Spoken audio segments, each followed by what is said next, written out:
50 years after the beginning of space exploration, we still don't understand what's heating the solar corona and accelerating the solar wind up to really high speeds. So there's this long-standing mystery: how do you create a hot corona from a cold star? And by going in very, very close to the sun, we're learning about the sources of energetic particles, where they begin, right down in the solar atmosphere or corona. The solar corona is the upper atmosphere of the sun. That's millions of degrees. It's very hot. Whereas the photosphere, the white light sun that you see in the sky, is cool. And so the idea of Solar Probe is to actually go there into the corona and make the measurements that are behind the plasma physics phenomena. The Parker Solar Probe is getting so close to the sun that it will answer questions that we can't even formulate right now. My hope is that with Solar Probe, we're finally going to get close enough to the sun we can directly measure the solar wind in the corona. If you're trying to study the source of a waterfall, understand the origins of a waterfall, but you're at the bottom of it and all you see is this mixed up, turbulent mess, it's really hard to understand what's happening at the top of the waterfall. And that's what we're doing now. We're getting closer and closer to the top. I think we're on the cusp of being able to answer the question of what heats the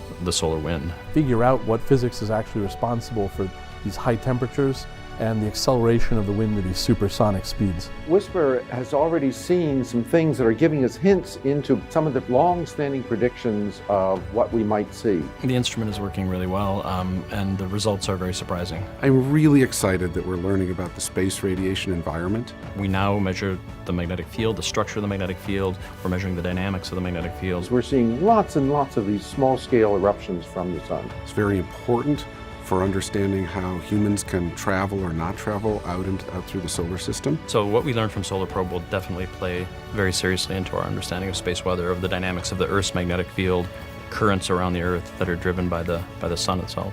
It's also very important for protecting satellites in space. But to see this data, it's just a pleasure. I mean, the data is so spectacular. It's really terrific stuff.